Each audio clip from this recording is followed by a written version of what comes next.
Hey, how are you? Welcome to Donnie Explains. Now, I'm sure a lot of you have been hearing about the Hong Kong protests, and as the only person in this company who has lived in Asia, I thought I would attempt to explain them the best I can. It won't be great because I have nothing on these cards, but I'll try to lay it down in layman's terms. So, Hong Kong. It started off as just a small farming and fishing village off the coast of southern China. However, in the 1800s, when Britain started to trade a bunch with China, they kind of used it as one of their bases of operations. Around this time, the UK was giving tons of opium to China. So much opium that they pretty much got the entire country hooked on it. And they were making a boatload of money off the opium trade. They would get it from India, sell it to China, profit. Eventually, the emperor just got fed up with this shit. I mean, all of his citizens were cranking hoons. And I say hoons because hoon was originally a measurement unit used for opium.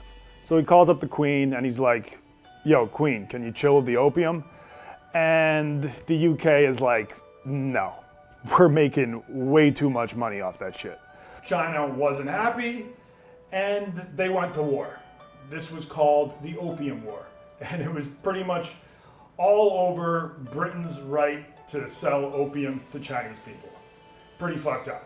Yeah, I know. The British military at this time was way more advanced than the Chinese military, so they trounced them. The war only lasted a couple years. This was in like the 1840s.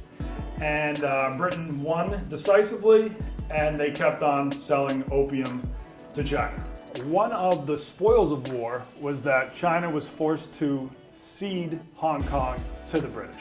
They didn't really think it was that much of a loss because, as I said before, it was just pretty much a chunk of rocks off the coast of southern China. However, over the next couple hundred years, Hong Kong became a bustling metropolis and one of the economic powerhouses of Asia. Also, over this time period, having a bunch of colonies became sort of problematic, so the UK slowly but surely got rid of all of their colonial possessions. The last colonial possession they got rid of, I think, don't quote me on that, was Hong Kong, when in 1997 they agreed to give it back to China. Now, by this point, Hong Kong had become very different than mainland China. They had their own system of government, their own currency, so they couldn't just, wake up the next morning and be like, all right, we're communist China now. So they agreed on the one-party, two-systems principle, which means Hong Kong was allowed to keep its system of government, keep its laws, keep its freedom of speech, but they would still be technically, under the Chinese flag. And they agreed to do this system until 2047. This system, I think, worked well enough for a while. They pretty much just both operated as separate countries. Even to this day, if I go from China to Hong Kong, I have to get my passport stamped.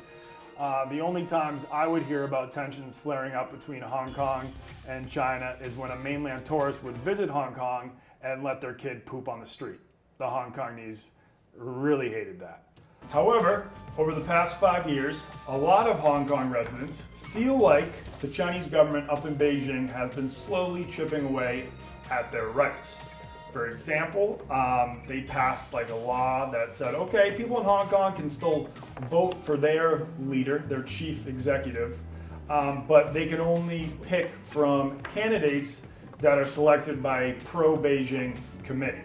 Now, the recent protests are over something called the extradition bill that was proposed in Hong Kong, which means that if there were any sort of criminals in Hong Kong, China could say, all right, you need to send them to the mainland.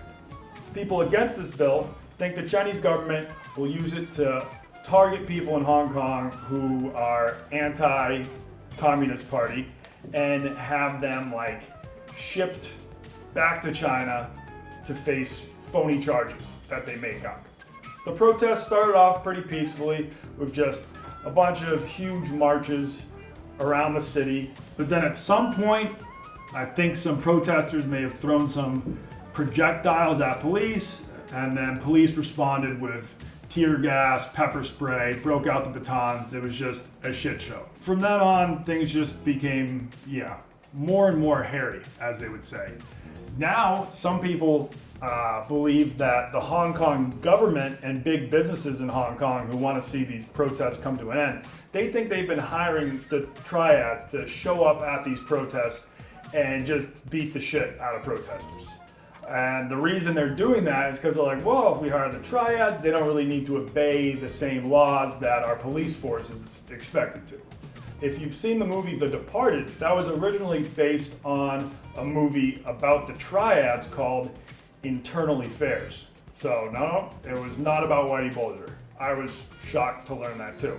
So the triads have been fucking up shit. The police have still been using tear gas, although the protesters have tried to kind of just put out the tear gas with water bottles as soon as they're used, which is very ingenious.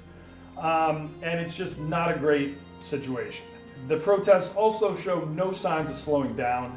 Just this week, thousands of protesters held a sit-in at the Hong Kong airport, which pretty much shut the whole thing down. Like, no flights could come into Hong Kong, no flights could leave. No idea if that's still going on. And it looks like the Chinese government is currently mobilizing in Shenzhen, which is a Chinese city right on the border with Hong Kong. So things are continuing to heat up. Nobody knows how it's going to be resolved. And by this point, you're probably wondering what my stance is on the whole thing. And my stance is that it's not really my time nor place to have a stance. I mean, I go to Hong Kong once or twice a year just to party my tits off.